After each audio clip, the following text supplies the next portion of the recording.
नमस्कार दोस्तों, निजडंका हिंदी में आप सभी का स्वागत है। कारोबार से लेकर राजनीति तक अजीब करवाहट और गला काट पात की स्पर्धा है। कोई किसी से आगे निकल जाए, यह सोच आज सभी के घर बनाए हुए है। इसका एक छोटा सा उदाहरण राजस्थान के कांग्रेस नेता सचिन पायलट है। मंगलवार को सचिन पायलट शाम 4 बजे तक अनशन पर बैठे।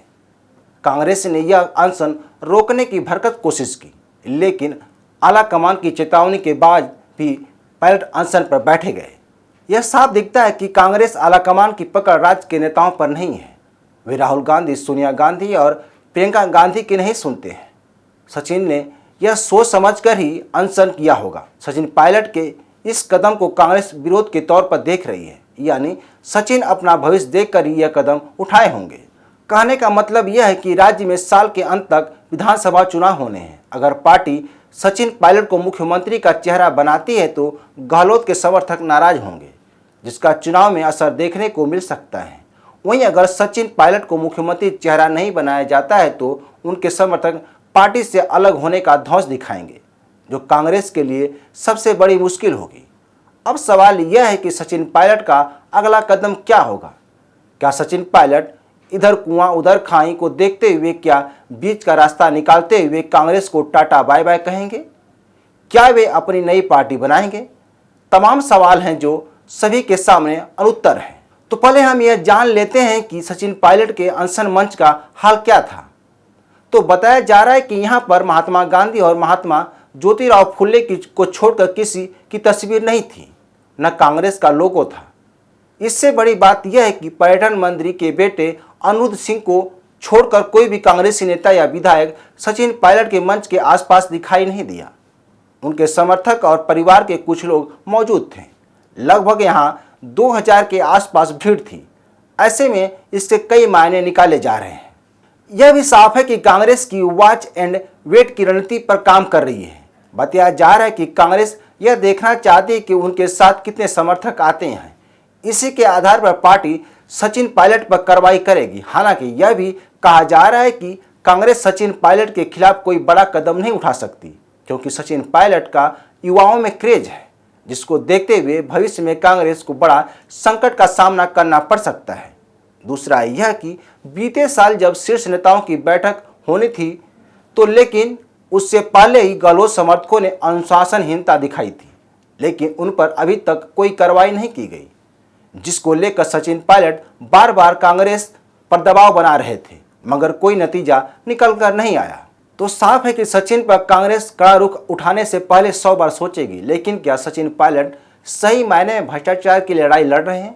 यह लाख टके का सवाल है। सवाल यह भी है कि राजस्थान विधानसभा चुनाव में केवल 7 माह ही बचे हैं। तो अब सचिन को भ्रष्टाचार की याद आई है? इससे पहले वे क्या कर रहे थे? यानी वे कांग्रेस के आला कमान पर दबाव बनाकर खुद को राजस्थान में आगामी विधानसभा चुनाव के लिए सीएम फेस घोषित करवाना चाहते हैं। तो क्या सीएम गहलोत इतनी आसानी से अपनी गद्दी छोड़ देंगे? यह मुश्किल लगता है। चाहे सचिन पायलट पार्टी में रहें या जाएं, गहलोत सीएम की कुर्सी छोड़ने की तैयारी नहीं करेंगे।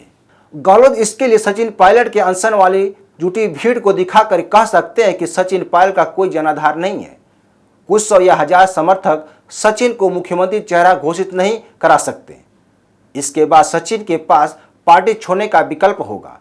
इसमें भी 2 विकल्प होंगे, या तो वे अपनी पार्टी बनाएं या बीजेपी, आप, बसपा जैसी पार्टियों में शामिल होकर राजनीति कर सकते हैं। वही बीजेपी उन्हें सीएम फेस घोषित नहीं कर सकती, लेकिन आप और बसपा में उन्हें सीएम फेस बनाया जा सकता है। कहा जा रहा है कि आम आदमी पार्टी ने उन्हें सीएम फेस घोषित करने का ऑफर दिया है। सचिन को अपनी पार्टी बनाने का फायदा मिल सकता है, क्योंकि अभी तक राज्य में कोई गुर्जर सीएम नहीं है। बताया जा रहा है कि राजस्थान के कई गुर्जर वाले जिलों में पायलट की पकड़ है, जहां गुर्जर समुदाय के साथ मिलकर नई पारी की शुरुआत कर सकते हैं। बताया जा रहा है कि सचिन पायलट को आम आदमी पार्टी ने राजस्थान में सीएम फेस घोषित करने का ऑफर दिया है। याद रहे, ऐसा ही पंजाब में हो चुका है, जब नवजोत सिंह सिद्धू के आप में जाने की खबर तेज थी, लेकिन उन्होंने कांग्रेस का दामन थामा था। बाद में कांग्रेस के लिए सिद्धू दम घोटू नेता साबित हुए थे और पार्टी पंजाब चुनाव नहीं जीत पाई थी।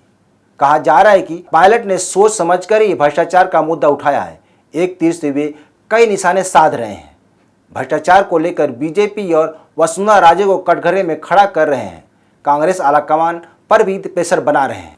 कहा जा रहा है कि बीजेपी में जाएंगे तो सीएम फेस बनाना मुश्किल है, क्योंकि वहां चेहरों की भरमार है।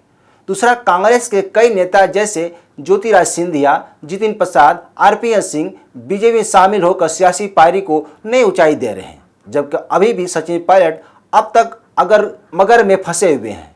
अब सवाल खड़ा होता है कि क्या सचिन पायलट दबे कुचलों के मसीहा ज्योतिराव फुल्ले के जरिए बसपा में नई पारी की शुरुआत करेंगे, क्योंकि उनके मंच पर महात्मा गांधी के साथ साथ महात्मा ज्योतिराव फुल्ले की तस्वीर लगी हुई थी। इससे पहले जब वे अनशन मंच की ओर निकले थे तो महात्मा ज्योतिराव फुल्ले की प्रतिमा पर फूल अर्पण किए थे। दूसरी ओर हनुमान बेनीवाल भी कह चुके हैं कि सचिन पायलट अपनी पार्टी बनाएं, हम साथ आएंगे। बहरहाल सचिन ने अनशन खत्म होने के बाद सीएम गहलोत पर हमला बोला, लेकिन उनके अगले कदम का सभी को इंतजार है। साथ ही कांग्रेस क्या सचिन पायलट की मांग मानेगी, यह देखना अभी बाकी है। लेकिन यह साफ दिख रहा है कि राजस्थान में कांग्रेस का भविष्य अंधेरे में है, क्योंकि कांग्रेस, गहलोत और सचिन तीनों के लिए इधर कुआं उधर खाई दिखाई दे रही है। अब कांग्रेस इस जख्म पर कैसे मरहम लगाती है, यह देखना होगा। तो दोस्तों, आज के लिए बस इतना ही। इस वीडियो को शेयर, लाइक और कमेंट जरूर करें। ताज़ा खबरों के लिए न्यूज़ डंका ऐप को डाउनलोड करें, हमारे यूट्यूब चैनल को सब्सक्राइब करें। धन्यवाद।